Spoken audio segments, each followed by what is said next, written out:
Hai semua, kembali lagi di channel kesayangan kita, The Spooky Storyteller. Kali ini, saya akan melanjutkan kisah sebelumnya. Siapkan diri kalian, karena kita akan mengungkap kisah yang berjudul Misteri Desa Tanpa Suara Azan.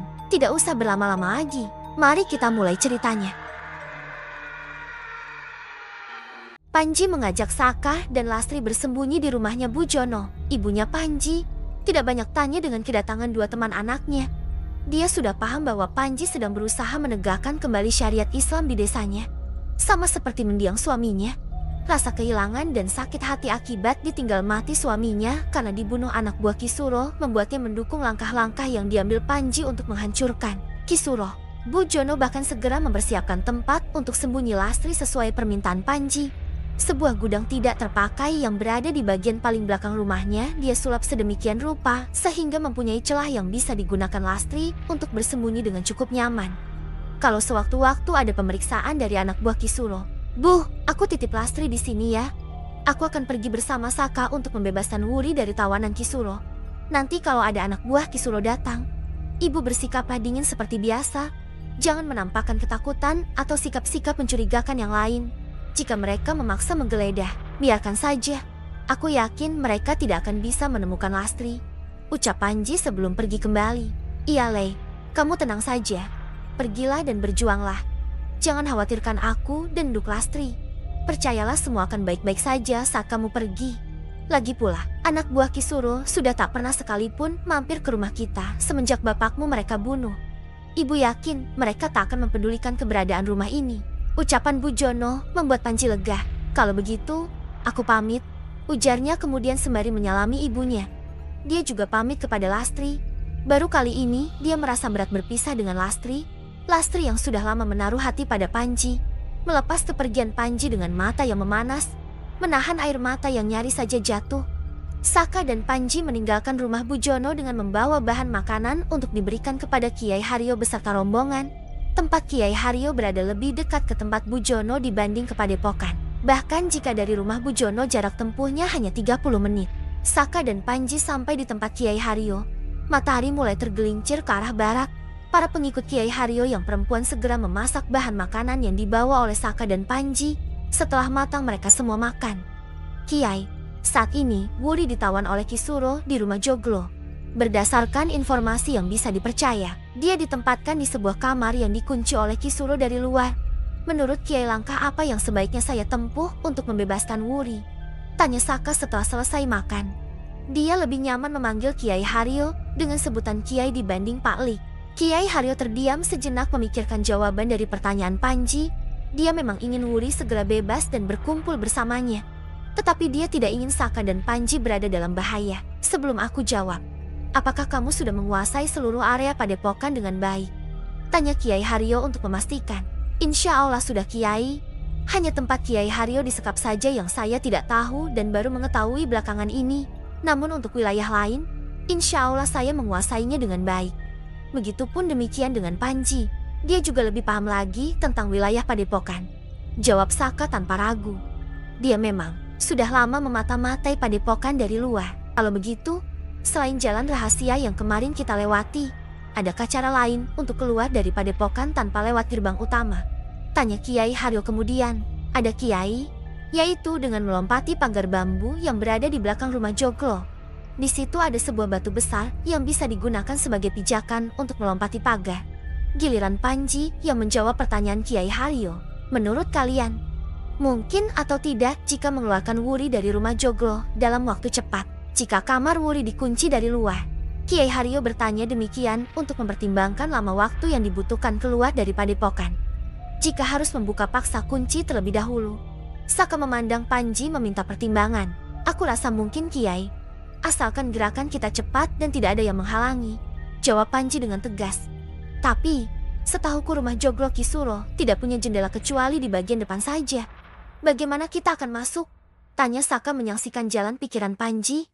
"Kita lewat pintu utama," jawab Panji mantap. Sebentar. Apakah tidak terlalu beresiko buat nyawa kalian berdua? Aku memang menginginkan anakku bisa dibebaskan secepatnya, tetapi aku juga tidak ingin membahayakan nyawa kalian. Resiko pasti ada, tetapi insya Allah, Allah akan menolong orang-orang yang mempunyai tujuan yang baik. Aku percaya janji Allah Kiai. Baiklah kalau begitu, menurutku kalian bisa menyelamatkan Wuri dengan cara menyelinap dan membawanya lari melewati pagar bambu yang kalian sebutkan tadi. Aku mendukung semua langkah yang akan kalian ambil dan kudoakan kalian berhasil. Tolong selamatkan anakku. Aku di sini bersama yang lain akan terus berlatih fisik barangkali sewaktu-waktu diperlukan.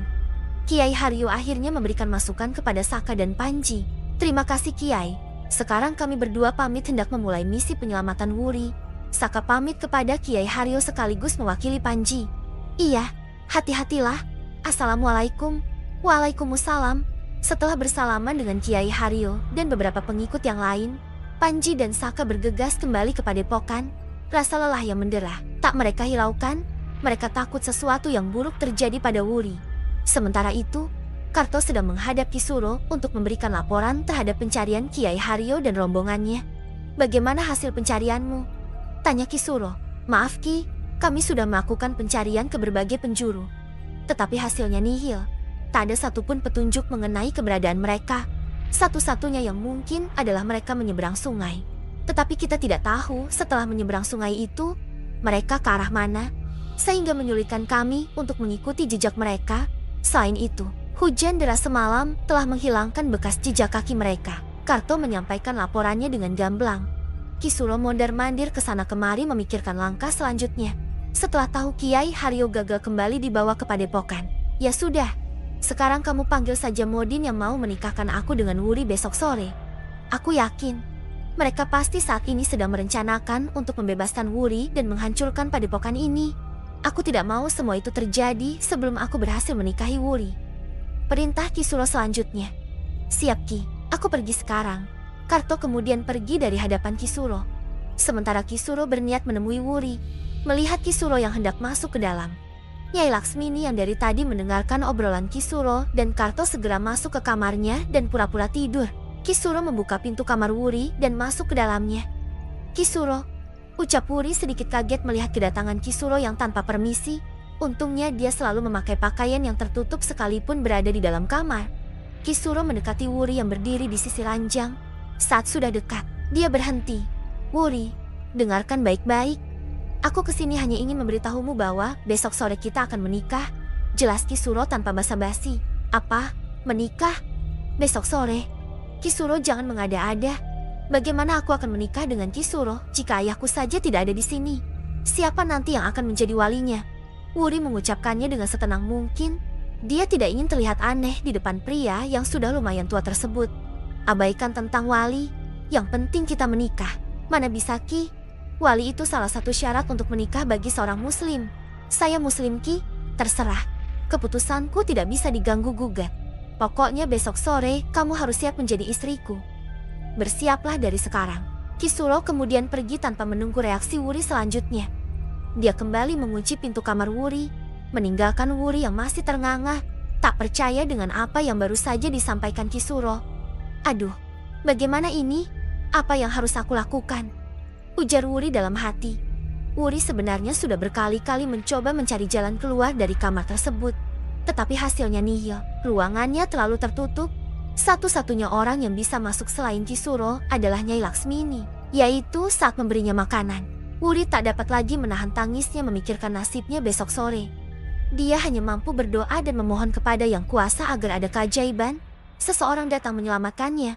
Wuri lantas menghapus air matanya dan mulai murajaah hafalan Al-Qurannya. Dia yakin bacaan Al-Quran akan mampu menenangkan hatinya dan membuatnya bisa berpikir jernih. Sebelum maghrib tiba, Saka dan Panji sudah berada di luar padepokan. Mereka bersembunyi di bawah pohon jati yang cukup besar. Sengaja tidak langsung masuk ke padepokan dan memilih menunggu matahari tenggelam. Malam hari yang gelap akan memudahkan mereka melancarkan aksinya. Selain banyak penjaga yang sudah tidur, keberadaan mereka juga lebih sulit dilihat. Saat malam sudah larut, Panji mengajak Saka masuk padepokan dengan melompati pagar bambu. Tak ada penjaga yang berkeliling. Semua sibuk berlatih bela diri di bangunan khusus, menyisakan 4 orang penjaga di pintu utama dan 2 orang penjaga di pintu rahasia yang biasanya dilewati Panji. Kisuro memimpin langsung latihan bela dirinya, membuat rumah Joglo menjadi sepi. Dengan mudah, Saka dan Panji berhasil sampai di pendopo rumah Joglo. Keduanya mengendap-endap dengan menempel di dinding rumah Joglo. Hendak masuk. Pintu utama tak terkunci. Saat mereka berhasil masuk, seorang perempuan yang belum terlalu tua tiba-tiba menghadang langkah mereka. Apakah kalian orang yang hendak menyelamatkan Wuri? Jangan lupa like, subscribe, dan aktifkan notifikasi untuk mendapatkan update kisah selanjutnya.